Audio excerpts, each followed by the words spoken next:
Dans cette vidéo, nous allons vous donner un aperçu des 10 étapes de la feuille de route d'acquisition.com pour atteindre 100 millions de dollars. Vous verrez ainsi où vous en êtes et vous pourrez regarder d'autres vidéos qui approfondissent chaque niveau plus tard. Vous remarquerez que plus on avance dans les étapes de la croissance, plus la complexité et les éléments à gérer augmentent. Ainsi, les formations qui se trouvent ici ont tendance à être un peu plus courtes. Il y a moins de choses à faire quand l'entreprise ne compte que quelques personnes. Avec des centaines d'employés, il se passe plus de choses. Il est donc normal que les formations soient plus approfondies. Donc, avant de plonger dans les étapes, juste pour donner une vue d'ensemble, je veux insister sur le fait que nous allons entrer beaucoup plus dans les détails. Et donc, en passant en revue ces points de manière générale, vous aurez sûrement envie d'avoir plus d'informations. Mais il est difficile de contextualiser ce qu'il faut faire pour passer à l'échelle si nous entrons déjà dans les détails et d'ouvrir tous les tiroirs. Toutes ces mises en œuvre, lorsque nous abordons les problèmes et les solutions, peuvent vous faire perdre le fil. Cette vidéo a donc pour but de clarifier où vous en êtes, où vous allez, comment tout cela s'articule et tout ce qui vient par la suite. Tout cela dépendra de votre situation car vous ne devriez suivre que les formations pertinentes pour votre stade actuel de développement. Commençons par un rapide aperçu de chaque étape et nous allons d'abord voir l'étape 0 qui consiste en l'improvisation. Donc, à l'étape d'improvisation, votre effectif est nul. Il n'y a personne dans l'entreprise et votre rôle est en fait d'être un chercheur, n'est-ce pas? Si vous devez être un chercheur, c'est car vous ne savez rien et n'avez rien. La structure de direction, c'est juste vous. Vous êtes seul. Il n'y a aucune entreprise ici car vous n'en êtes pas encore une. C'est juste vous. Alors, à ce stade, à quoi ressemble votre produit? Le produit, c'est rien parce que vous n'avez rien à vendre, n'est-ce pas? Donc, pour sortir de cette étape, vous voulez créer quelque chose à offrir gratuitement. Comment cela s'articule-t-il avec le marketing? Là, personne ne connaît vos astuces, car vous n'aviez rien il y a une minute. Pour avancer, parlez de vos offres gratuites. Alors, comment vendre ce que vous donnez gratuitement? Vous ne savez pas vendre. Pour avancer, faites essayer vos produits gratuitement. Qu'en est-il du service client? D'accord. En fait, vous n'avez pas encore de clients à servir. Donc, ce que vous voulez faire, c'est que si vous arrivez à vendre votre offre gratuite, alors vous pouvez servir vos clients gratuitement, ce qui nous amène à l'informatique. D'accord, l'informatique. En réalité, vous n'avez aucune technologie. Donc, pour passer à l'étape suivante, il vous faut un ordinateur, une connexion Internet, un micro, un téléphone, un email, peu importe, afin de pouvoir vendre et livrer votre offre gratuite. C'est ce que vous devez apprendre à utiliser. Ensuite, après l'informatique, il y a le recrutement. Comme vous êtes seul, vous ne savez pas encore vraiment comment travailler à ce stade. C'est pourquoi vous vous recrutez vous-même. Il s'agit alors d'apprendre à augmenter votre capacité de travail pour le moment afin de pouvoir gérer plusieurs tâches à la fois. Ce qui nous amène aux ressources humaines. Vous n'êtes pas protégé. Vous vous traitez comme l'entreprise elle-même. Il n'y a donc aucune séparation entre vos biens personnels et ceux de votre entreprise. Vous voudriez donc créer une entité qui sépare ces deux choses l'une de l'autre. Ce qui nous amène enfin à la finance. D'accord? Votre argent personnel est l'argent de l'entreprise. À ce stade, nous devons ouvrir un compte bancaire pro et y verser des fonds. On veut aussi déduire des dépenses pour économiser sur les impôts, un vrai atout, une fois les deux séparés. Donc, en résumé, au stade d'improvisation, il ne se passe absolument rien. Vous partez de zéro. En fait, on peut dire que vous êtes un entrepreneur qui cherche juste à faire tester ses produits gratuitement. Et donc, c'est ça, improvise. Passons maintenant à la phase de monétisation. Ici, l'effectif est toujours de 1, mais ici, dès votre premier dollar, vous franchissez une étape. Vous êtes officiellement une entreprise. Votre rôle est alors celui d'un leader débutant, même si vous êtes encore seul. Vous comptez parmi les 30 millions d'entreprises aux États-Unis. Félicitations, car seuls 9% des gens en créent une. Soyez fiers, en créant votre entreprise, vous êtes déjà dans le top 10. Maintenant, quelles contraintes pour le produit? Au début, pas encore assez bon pour la vente? Alors, il faut l'améliorer pour qu'il soit suffisamment bon. Créez votre produit V1. On a reçu des retours de la phase gratuite. Côté marketing, personne ne sait que vous vendez des produits payants.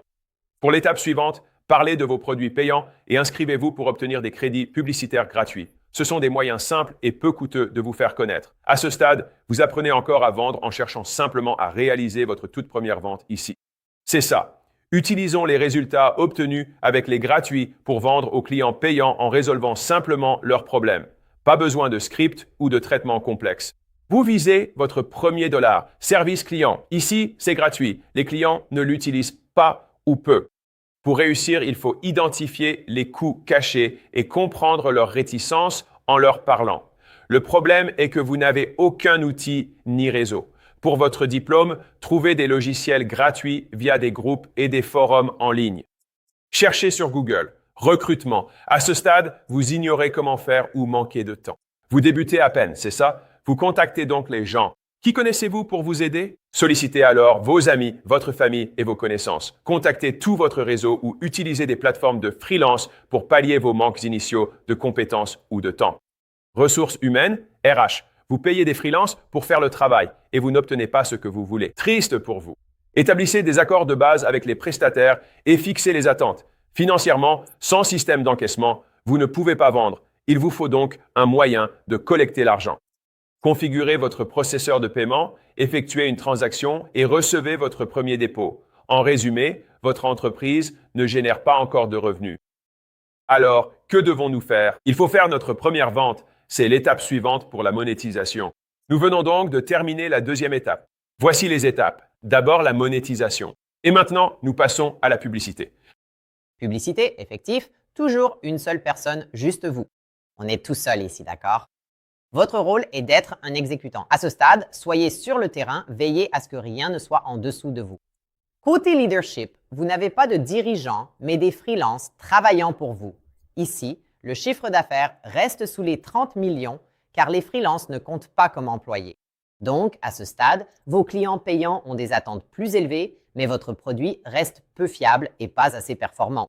Pour passer à la suite, améliorez-le suffisamment, même si ce n'est pas de façon scalable. Donc, s'il faut décrocher la lune pour votre client, vous le ferez, peu importe l'effort, ce qui nous amène au marketing. D'accord, à ce stade, le flux de prospects est irrégulier parce que vous êtes vous-même irrégulier. Pour avoir un flux de prospects régulier, suivez la règle des 100 et privilégiez la publicité quotidienne. Cela signifie 100 appels par jour, 100 numéros composés, 100 minutes sur les réseaux sociaux ou de publication chaque jour. Faites 100 fois n'importe quoi quotidiennement pour faire de la publicité de façon constante. Ce qui nous amène ensuite à la vente. Très bien.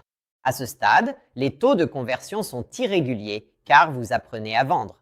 Vous devez donc établir un script pour la prise de rendez-vous et la vente. Voici une formule, le cadre du closer, qu'on va détailler et qui mène ensuite au service client. D'accord. Les clients payants ont des exigences plus élevées et maintenant, ils se plaignent. D'accord. Ensuite, apprenez à gérer les clients mécontents. Voir la section Angry Boat de la vidéo complète. Apprenez aussi à obtenir des témoignages via le script Epiphany Bridge menant à l'informatique. Sans budget technologique, utilisez plutôt des outils gratuits pour progresser. Oui, ça existe. Et obtenir des essais gratuits et des crédits pour des logiciels de démarrage, n'est-ce pas? CRM et logiciels de démarrage, utilisez, prolongez les essais gratuits, votre budget étant limité. Parlons recrutement. Le travail excède désormais celle d'employés à temps partiel. Ils sont débordés. Essayez donc de convertir vos temps partiels en temps plein. Publiez des annonces ou utilisez des sites d'emploi pour recruter à plein temps ceux qui ne souhaitent pas changer de statut. Ensuite, passons aux ressources humaines. Vos contractuels sont actuellement traités comme des temps pleins. Vous devez donc convertir ces employés et les enregistrer officiellement avec des formulaires W2, puis passer les contractuels en 1099 pour rester en conformité. Enfin, il nous reste la finance, n'est-ce pas? Sans suivi financier ni provision pour les impôts, vous ignorez vos flux. Il vous faut donc installer un outil comme QuickBooks. Épargnez pour vos impôts chaque trimestre. Vérifiez votre compte bancaire quotidiennement car ce que l'on mesure se gère. L'essentiel ici est que les nouveaux clients sont irréguliers. Et vous voulez que plus de gens entendent parler de vous, ce qui nous amène à la troisième étape qui est la stabilisation. Très bien. Stabilisé, on compte désormais 1 à 4 employés. On a donc recruté une personne en plus de vous. Vous avez donc un salarié complet. Et cela peut aller jusqu'à 4. Devenez formateur pour ces personnes car elles ne savent pas encore quoi faire. Faites appel à vos amis, votre famille et votre réseau pour progresser. Votre structure de leadership constitue vos premiers salariés à temps plein. Vu le nombre d'entreprises ici, bravo à vous. Seuls 24% des entreprises ont un salarié outre le fondateur. En fait, la plupart d'entre elles n'ont aucun employé. Il est impressionnant que, rien qu'en faisant ce premier pas, vous progressiez autant en percentile. Voici les contraintes ici. Côté produit, vous manquez de temps pour tout corriger car tout s'accélère. Pour avancer, réglez simplement le problème dont ils se plaignent le plus. En marketing, les prospects achètent trop lentement. Vous avez déjà sollicité votre entourage et les nouveaux publics sont froids. Ils se disent « Je ne sais pas qui tu es ». On ajoute une phase de maturation par email ou contenu. Sinon, vous perdez trop de temps avec de mauvais prospects plutôt que sur les bons. Pour passer à l'étape suivante, définissez vos critères de qualification de base. Qui est censé acheter votre produit? Ensuite, externalisez votre agenda pour passer plus de temps au téléphone avec les bons prospects plutôt que de chercher un créneau par message. L'étape suivante, c'est que vos nouveaux clients se sentent perdus. Les anciens savaient qui vous étiez, mais les nouveaux n'ont pas eu le même accueil, car ce n'est plus forcément vous qui gérez. Très bien. Ensuite, vous devez bien intégrer vos clients de façon cohérente. Côté informatique, vous avez plein d'outils inutilisés issus d'essais gratuits et certains commencent à vous coûter de l'argent. Vous n'utilisez pas tout cela. Pour avancer, identifiez l'essentiel, prolongez les essais, obtenez des réductions ou crédits et supprimez l'inutile. Assurez-vous d'avoir un pipeline de vente simple. D'où viennent les gens? Comment réservent-ils? Comment se présentent-ils? Conversion, pipeline basique. Même sur une feuille de papier, peu importe, mais vous voulez simplement avoir une façon prévisible de savoir comment les clients arrivent. Recrutement, sans réputation, vos candidats manquent de qualité. Pour progresser, apprenez simplement à rédiger des offres et à trier les CV. C'est tout ce qu'il faut faire. RH, ne retenez pas les taxes et frais des employés. Prenez donc un prestataire de paie. Ainsi, les taxes et frais par État seront gérés. Évitez tout privilège sur votre compte pour des impayés de salaire. Oubliez Venmo, PayPal ou les chèques, car c'est souvent le bazar. Faites donc les choses dans les règles et restez parfaitement conforme au niveau financier. Les gens sont payés de manière informelle. Vous devez donc mettre en place le traitement des paiements, avoir une comptabilité de base ainsi que gérer les factures. Entre les paiements fournisseurs et clients, une bonne gestion est cruciale. Sans cela, l'argent stagne, les partenaires se retirent et votre activité s'arrête. Au final, c'est trop de travail pour une seule personne. Donc, ce que vous devez faire ici, c'est obtenir de l'aide. Recrutez vos premières personnes à bord. Nous venons de finir la 4e étape, qui est l'étape 3, stabiliser. Ce décalage vient du fait que l'étape 1 est 0, puisque vous n'avez pas encore d'entreprise. Passons maintenant à la suite. Prioriser. L'effectif est maintenant de 5 à 9 personnes. Vous avez une petite équipe. Votre rôle est d'être le manager et de gérer la production de votre équipe. Côté leadership, il y a un premier niveau. À ce stade, le nombre d'entreprises est assez impressionnant. Seulement 3 millions. Alors, réfléchissez à ça. Sur les réseaux sociaux, il n'y a que 3 millions d'entreprises avec 5 à 9 employés. À quoi cela ressemble-t-il côté produit? En ce moment, vous acceptez toute personne prête à payer. Et donc, les retours de clients si différents créent trop de direction pour le produit. Ce que nous voulons, c'est spécialiser le produit, le transformer en version 2 et le positionner pour servir un avatar de niche. Le problème est que beaucoup s'élargissent au lieu d'approfondir. Côté marketing, on a trop de prospects non qualifiés en spécialisant notre produit. On va créer de meilleures ressources gratuites et créatives pour accroître le volume. On va qualifier et ajouter de la friction pour que le volume s'auto-sélectionne. Beaucoup pensent devoir lancer une deuxième chaîne alors qu'ils ne gèrent pas encore bien la première. Ce qui nous amène à la vente. La vitesse de prise de contact diminue. Sans indicateur de vente pour prévenir une baisse, vous devez suivre manuellement vos KPI sur un tableur, taux de contact, taux de rendez-vous, taux de présentation, offre, conclusion et enfin l'encaissement. Je pense utiliser Google Sheets pour le suivi, d'accord? Pas besoin d'un CRM à ce stade. Il vous faut juste les chiffres. Service client.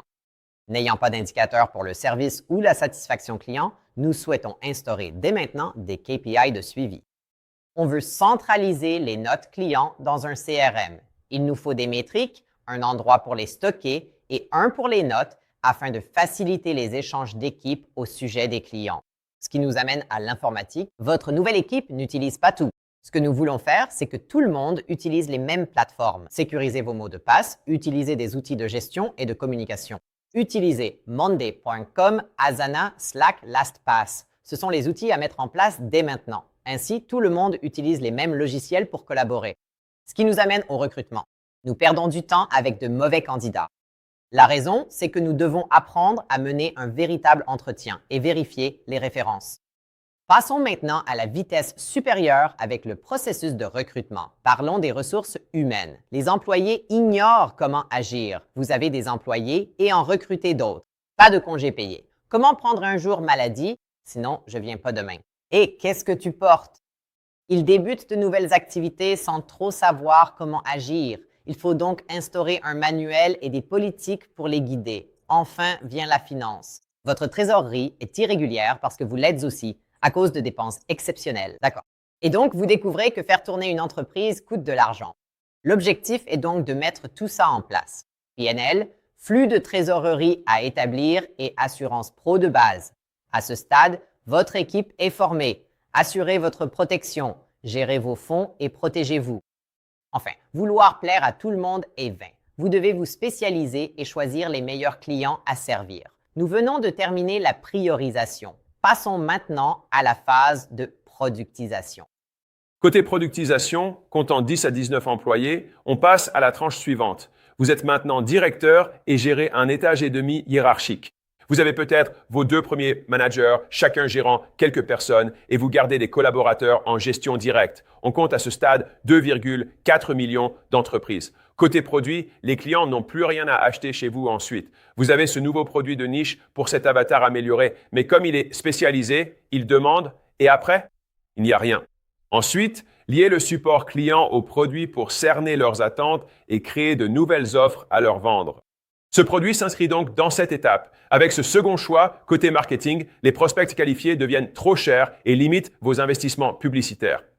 Ainsi, lorsque nous dépensons plus d'argent dans notre marketing de niche avec notre nouvelle offre et notre nouveau ratio LTV sur CAC, parce que nous avons un deuxième produit, nous pouvons nous permettre de dépenser davantage. Nous pouvons donc scorer nos prospects. Installer l'attribution et un bon CRO, soit l'optimisation du taux de conversion. Si cela vous semble complexe, notre vidéo dédiée approfondit ce sujet. Très bien, passons maintenant aux ventes. Les attentes irréalistes des clients, les remboursements et les mauvais avis nuisent. Pour progresser, créez des outils d'aide à la vente. Pensez aux VSL, webinaires ou présentations, etc. Instaurez une revue hebdomadaire entre clients, ventes et marketing. Il s'agit d'une réunion interdépartement pour que tous s'alignent sur nos promesses et ce que nous livrons réellement. Cela impacte ensuite le NPS, soit le score de recommandation, le CSAT pour la satisfaction client et le taux de remboursement. Si vous souhaitez aller un peu plus loin, recrutez un commercial, service client. À ce stade, les clients ont des attentes irréalistes et reçoivent des réponses incohérentes. Pour passer à l'étape suivante, créez un manuel de service client pour former l'équipe à répondre de manière uniforme. La revue hebdomadaire des échanges est transversale et c'est vraiment crucial. Enfin, commencez à mettre en place un parcours d'ascension client. Donc, à ce stade, les employés utilisent leur propre matériel, n'est-ce pas? À 10, certains bossent sur leur propre PC et utilisent leur mobile pour les prospects, faute de moyens à l'époque. Et là, vous vous dites, oh mince, c'est un problème. Si quelqu'un part avec son téléphone et son ordinateur, emportant tous les prospects et médias, ce n'est pas bon. L'entreprise fournit donc le matériel et les logiciels nécessaires et vous devrez installer un tableau de bord ainsi qu'un système de reporting basique.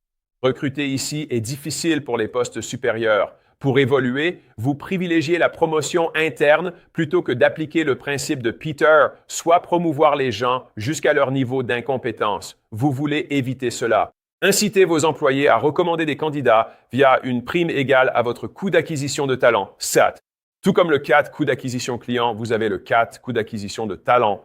Il faut investir dans les meilleurs talents. Des licenciements inappropriés vous exposent à des risques et pour évoluer, vous devez formaliser vos procédures de licenciement.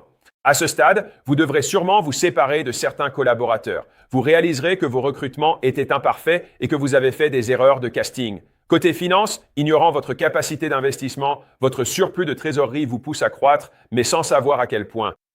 Alors, comment passer à la suite? Établissez un budget, épargnez pour les grosses dépenses et faites des prévisions simples pour suivre les déductions fiscales. Par exemple, pour un grand événement, commençons à budgétiser dès maintenant. Déduisons ces dépenses majeures pour réduire vos impôts. Avec plus de liquidité, investissez dans la croissance. Actuellement, la rentabilité par client est insuffisante. Votre LTV par rapport au CAC est faible. C'est pour cela que nous productisons. C'est pour cela que nous lançons le deuxième produit. Vous vendez votre second produit premium, générant un effet domino pour passer au niveau supérieur. Nous venons donc de terminer la productisation, ce qui nous amène maintenant à l'étape suivante, l'étape 6, l'optimisation. Très bien, l'optimisation. Nos effectifs augmentent alors. Nous sommes entre 20 et 49 personnes. En tant que vrai leader, vous dirigez désormais des équipes. Vous avez 2 niveaux de managers sous votre responsabilité. Cela correspond généralement à un niveau de directeur et de manager. Le nombre d'entreprises à ce stade est de seulement 2,1 millions. C'est une vraie réussite d'en arriver là si c'est votre cas. Maintenant, qu'en est-il du point de vue du produit? À ce stade, améliorer deux produits ralentit les progrès. Votre attention est divisée entre deux priorités. Pour avancer, instaurez des processus d'amélioration continue pour chaque produit. D'accord? Chaque élément suit un pipeline géré par des responsables dédiés. Côté marketing, les publicités convertissent moins sur un public froid. En croissant, votre entreprise vend à des prospects de plus en plus froids sur le marché. Et donc, le coût d'acquisition client est en train d'augmenter. Pour contrer cela, vous voulez automatiser vos publicités pour augmenter le volume, ce que nous allons approfondir dans cette vidéo. Côté vente, elle se conclut, mais l'efficacité sur votre produit principal diminue et devient irrégulière. Remboursement en baisse, vente aussi. Donc, c'est bien, on ne perd pas d'argent, mais on n'en gagne pas plus non plus. On va mettre en place des formations à la vente, du coaching individuel et un rythme d'équipe pour mieux conclure les ventes et garantir plus de régularité. Passons au service client. Le taux de résiliation augmente vu le volume et le nouveau produit. Donc, ce que nous voulons faire pour lutter contre le churn et progresser, c'est créer une segmentation des clients par cohorte et par point d'activation. L'idée est de segmenter nos clients pour déterminer comment réduire le churn pour chaque segment. Et nous voulons comprendre comment activer, soit engager les clients que nous avons déjà. Ce qui nous amène à l'informatique. De nouvelles personnes arrivent, d'anciens employés emportent propriété intellectuelle, données et accès. Il faut donc instaurer cybersécurité, anti-malware, gestion des mots de passe, ainsi que des processus d'onboarding et d'offboarding rigoureux. L'essentiel est de protéger ces flux constants de personnel. Côté personnes, parlons recrutement, le nombre et les types de postes au-delà de votre réseau actuel. Vos contacts actuels ont déjà un emploi ou sont inadaptés. Vous devez donc passer au recrutement direct pour des postes supérieurs et multiplier les entretiens pour mieux filtrer les compétences. Alors, comment vais-je trouver des profils capables d'être directeur financier pour une entreprise de 35 ou 50 personnes? Comment trouver un directeur marketing? Comment s'assurer, en entretien, de recruter les bonnes personnes? Parlons donc des ressources humaines. Attirer des talents de haut niveau est difficile sans un package complet incluant avantages et retraites. Vous devez donc instaurer une rémunération avancée pour recruter les profils nécessaires à votre croissance. Et pour finir avec la finance, vous dépensez de l'argent pour croître, mais vous ne grandissez pas et de l'argent disparaît. Où est votre retour sur investissement? On veut augmenter les comptes clients et les comptes fournisseurs. On commence par payer les fournisseurs, puis on encaisse l'argent des clients. Il faut suivre ces flux précisément au quotidien avec des données détaillées pour avoir une meilleure visibilité sur nos finances. C'est pour cette raison que nous avons évoqué le bilan. Nous voulons payer nos impôts trimestriellement afin d'être en règle. Donc, en résumé, tout est inefficace. Et donc, nous grandissons en faisant tout mieux plutôt qu'en faisant plus. C'était donc là l'essentiel de la 7e étape, optimiser, ce qui nous mène directement à la suivante qui est celle de catégoriser. Très bien. Donc, étape 7, catégoriser. Vous êtes entre 50 et 99. Nous sommes passés de 50 à 100 entreprises dans cette tranche. Vous êtes désormais cadre dirigeant. Vous avez tous ces directeurs et 3 niveaux de direction sous vous. Désormais, on a 1,2 million d'autres entreprises ici. De 30 millions, il n'en reste qu'1 200 000 boîtes. On fait partie de ce petit groupe de 4% ou moins. D'accord. La contrainte liée au produit est donc qu'il commence à devenir obsolète. Les améliorations prennent trop de temps. Pour réussir, on résout les problèmes avec des équipes spécialisées sur chaque fonctionnalité. Il faut donc établir des priorités, puis appliquer cette même structure à un plus grand nombre de personnes. Mise sur le marché, le flux de prospects est instable car il n'y a qu'un canal unique. Nous recommandons donc d'envisager un deuxième canal d'acquisition.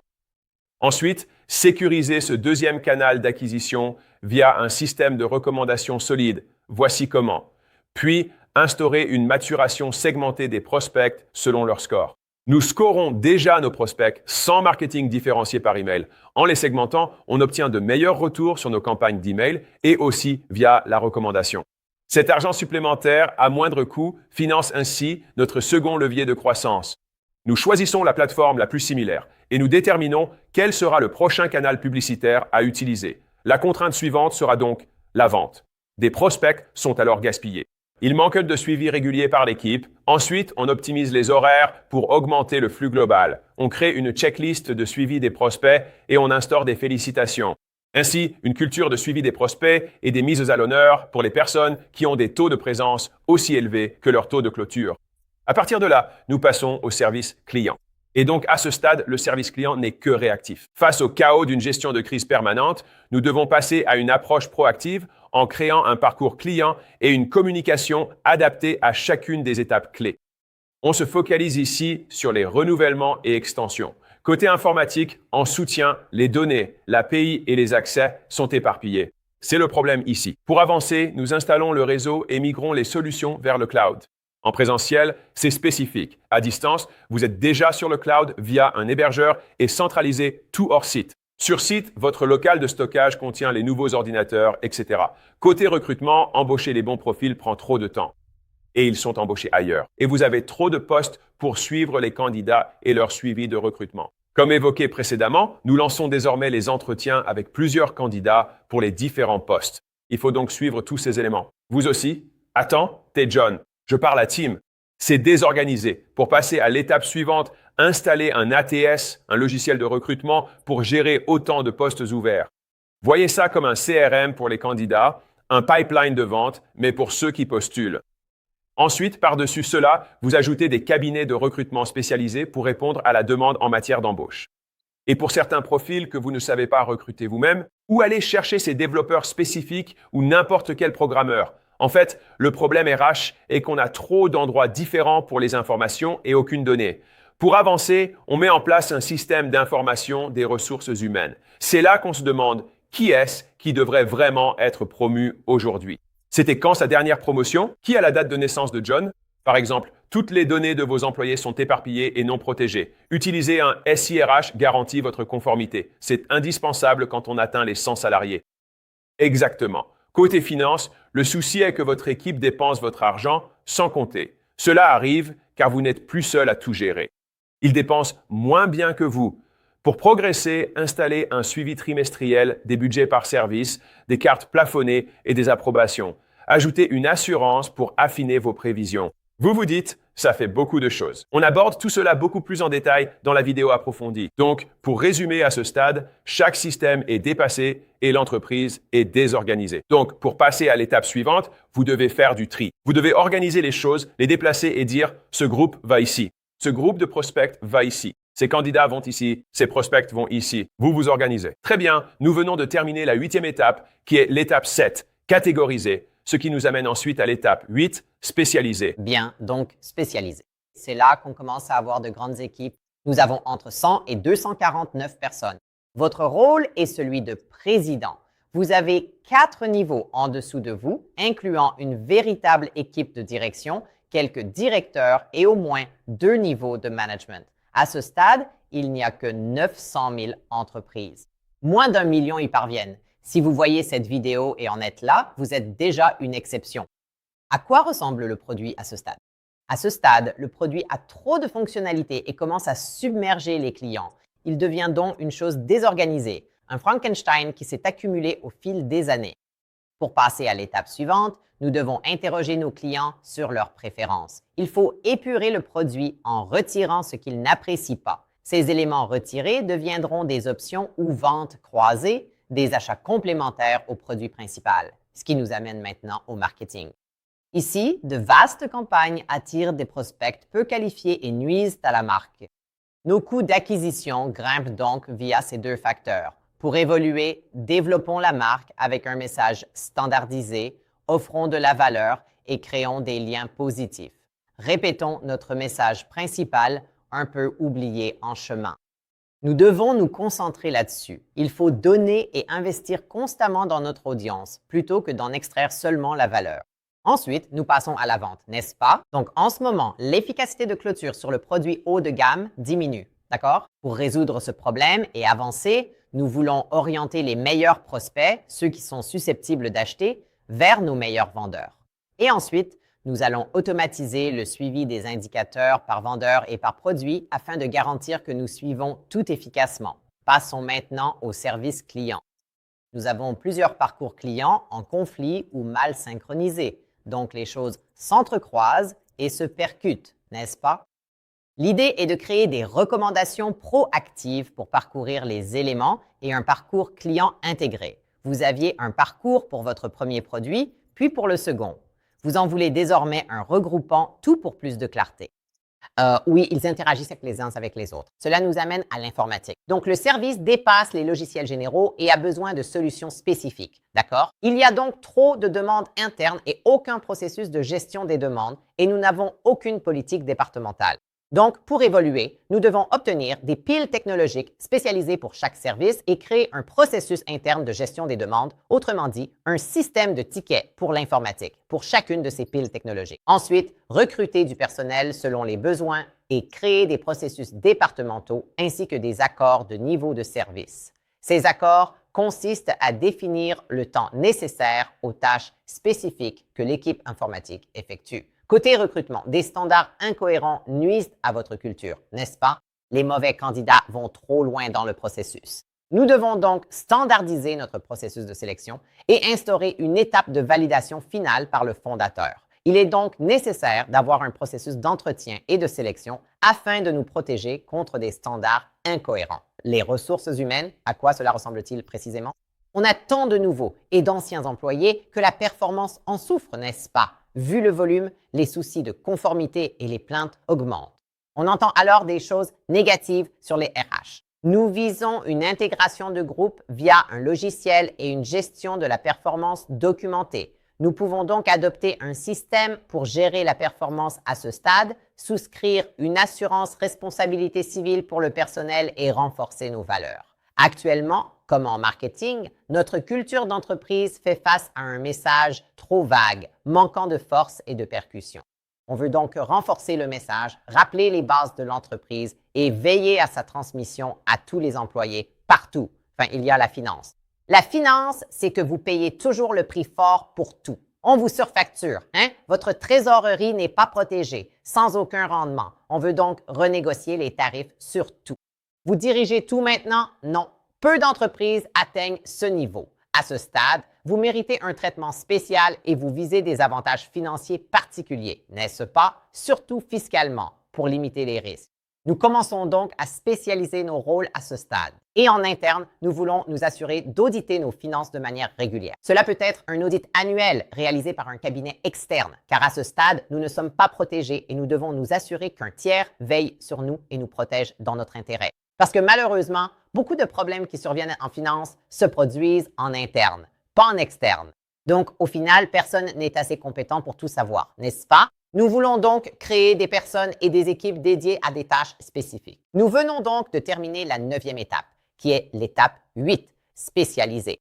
Nous allons donc passer à la dernière étape, qui est capitaliser. Très bien. Passons à l'étape 9 de la feuille de route pour viser les 100 millions.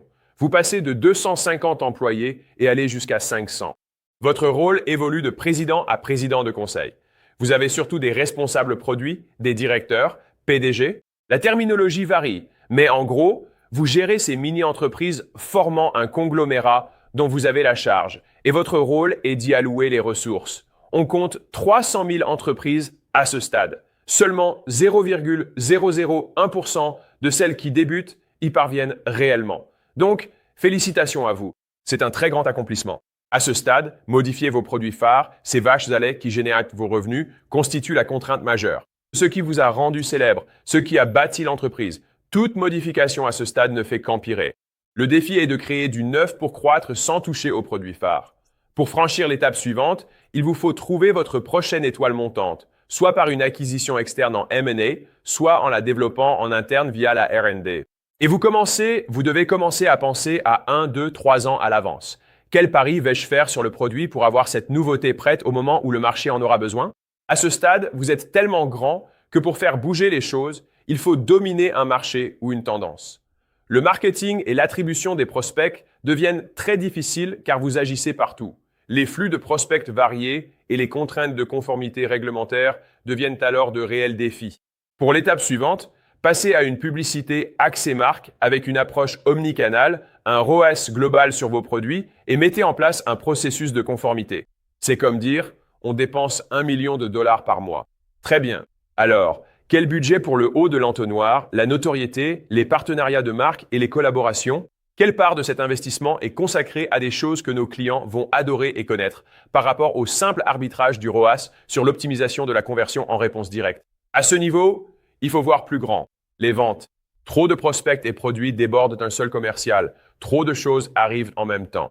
On ne peut pas simplement donner des prospects aux commerciaux car il y a trop à apprendre pour un seul vendeur. Pour évoluer, ils se spécialisent selon les différents produits, prospects et processus et parfois même par territoire. Ainsi, si vous gérez de la vente directe et de la vente en gros, ce sont deux activités distinctes. Les grossistes peuvent être répartis par territoire, n'est-ce pas? Vous aurez donc des commerciaux totalement dédiés selon les processus, les produits ou les prospects. La contrainte pour le service client est que le support des nouvelles offres s'effondre sous le volume.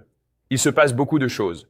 Pour évoluer, il faut donc trier et spécialiser les agents afin d'améliorer l'efficacité et de raccourcir la formation. Et c'est un thème récurrent pour les deux cas. On ne peut pas, personne ne peut tout savoir. Il est impossible de former quelqu'un sur la vente en gros et la vente directe aux consommateurs simultanément. C'est trop. C'est pareil pour le service client. Ils ne peuvent pas gérer tous ces différents types de clients. C'est pourquoi vous commencez à vous spécialiser dans ces domaines. En informatique, l'ancien système est dépassé. Vous vous dites, il y a 2 étapes, j'en ai un nouveau. À ce stade, ça fait sûrement quelques années. Et tu sais quoi? Il doit sûrement être mis à jour. Les services veulent aussi des solutions nouvelles et très spécialisées. Pour évoluer, vous embauchez des profils spécialisés pour chaque pôle avec des stacks technologiques modernisés et segmentés. Et il se peut que vous ayez besoin d'un nouvel ERP ou d'un logiciel de niveau entreprise pour essayer de relier tous ces différents systèmes disparates entre eux. L'informatique se dit alors, on avait peut-être une personne pour cette technologie. Désormais, il faut des mini-départements soutenant des services entiers pour ces nouvelles technologies que vous mettez en place. La contrainte mène au marketing. Les plus talentueux ne répondent pas au recrutement classique, sauf venant du PDG ou du fondateur. Précisons que vous allez poursuivre le recrutement habituel. Il y aura toujours des contributeurs, managers ou directeurs, mais les meilleurs talents capables de vous propulser ne répondent qu'à vous. Pour franchir un cap, le fondateur doit recruter les hauts profils et les convaincre. Vous devez convaincre ces stars de bâtir votre entreprise et réaliser votre vision. Parfois, il faut 6, 12 mois ou plus pour courtiser quelqu'un, le convaincre de changer de vie pour rejoindre votre entreprise et que les RH puissent accompagner cela. La croissance massive apportée par ce profil entraînera une hausse du taux de rotation. Est-ce que vous avez du churn client? Avec 250 employés, on peut en perdre 5%. Attendez une minute. Ça fait entre 12 et 25 personnes par mois. Oh là là. Il faut donc en recruter 25 juste pour compenser notre taux de rotation. C'est problématique. Et vous manquez de talent pour votre croissance. Nous instaurons alors une planification stratégique des effectifs. C'est simplement prévoir l'évolution des effectifs selon la croissance. Donc d'accord, quelle sera notre capacité? Qui devons-nous remplacer? Où sont les lacunes en compétences en interne? Quelle redondance viser ou éviter? Et peut-on réaffecter le personnel? Et très souvent, nous allons passer de généralistes à avant cela, nous avions quelques spécialistes, puis à une hyper spécialisation. Parce qu'en général, plus le travail est spécialisé, plus il est productif, mais il faut beaucoup de volume pour pouvoir faire en sorte que quelqu'un traite un seul ticket toute la journée, et on ne peut pas faire ça au début. Mais à une certaine échelle, c'est possible. À ce niveau, la finance signifie que vos fonds ne sont pas assez solides pour que l'on accepte de vous prêter de l'argent. Pensez-y donc en termes de levée de fonds, d'emprunt ou de cession de capital. Vous faites cela pour investir massivement dans cette étoile montante via des fusions-acquisitions ou de la R&D, comme nous l'avons évoqué plus tôt. Pour passer à l'étape suivante, vous préparez la vente en obtenant un audit de qualité des résultats et en discutant avec des banquiers d'affaires. Ils vous disent ce qui cloche dans votre boîte. Vous faites auditer votre capital, examinez vos entités et faites valider le tout par des juristes. Parfois, vous couvrez vos investissements pour qu'en vous développant, vous puissiez lisser vos profits selon les tendances du marché ou les prix des matières premières qui concernent votre entreprise. À ce stade, dites-vous, cool, je suis assez pro pour avoir cette ligne de crédit de 20 millions et pouvoir faire quelque chose de grand. Ou gardez-la simplement, car mettre de l'ordre chez soi améliore toujours la maison. D'accord? Bref, en capitalisation, vous ne savez pas vraiment d'où viendra la prochaine croissance. Pour atteindre le prochain niveau de croissance, il faut faire un grand pas, il faut conquérir un autre grand marché. Il faut lancer un nouveau produit qui va vraiment permettre de tirer parti de toutes les ressources dont vous disposez. Donc, pour passer à l'étape suivante, vous prenez le risque de faire votre tout premier grand pari sur l'avenir. Nous sommes ainsi passés de 0 à héros grâce à une seule et unique vidéo. D'accord? Le reste des vidéos proposent des analyses plus approfondies de chaque étape. Et pour obtenir votre feuille de route personnalisée de croissance à 100 millions mentionnée plus tôt, cliquez sur le bouton sous cette vidéo. Je ne suis pas sûr de l'orthographe, mais si vous avez une entreprise, alors vous finirez par trouver. Donc, nous créons ces feuilles de route personnalisées pour vous qui détaillent les points auxquels vous devez faire attention à cette étape, ce que vous devriez déjà avoir accompli à ce stade et ce qui vous attend ensuite. D'accord? Nous faisons cela pour vous transmettre, espérons-le, les leçons tirées de nos carrières, de nos entreprises en portefeuille et des milliers d'entreprises étudiées pour vous aider à croître plus vite et à changer le monde. D'accord? Donc, petit rappel, nous vous recommandons simplement d'utiliser la feuille de route pour vous orienter. Sinon, vous perdrez du temps sur des points non pertinents. Avec une entreprise de 40 personnes, évitez les premières étapes comme configurer votre premier prestataire de paiement. Mais vous ne voulez peut-être pas passer directement à l'étape des 250 à 500 personnes, car cela implique une analyse complexe de la conformité que vous préférez éviter. Contentez-vous de rester à votre étape actuelle, car c'est l'essentiel pour passer au niveau suivant. D'accord? Et donc, passons à la vidéo qui, j'espère, si vous regardez ceci, ne sera pas la suivante, à moins que vous ne soyez à zéro, n'est-ce pas? Ce sera celle qui vous concerne spécifiquement. Alors, cliquez sur ce bouton, obtenez le cadre d'évolution personnalisé, puis cliquez sur la vidéo de votre étape et passez à celle-ci ensuite.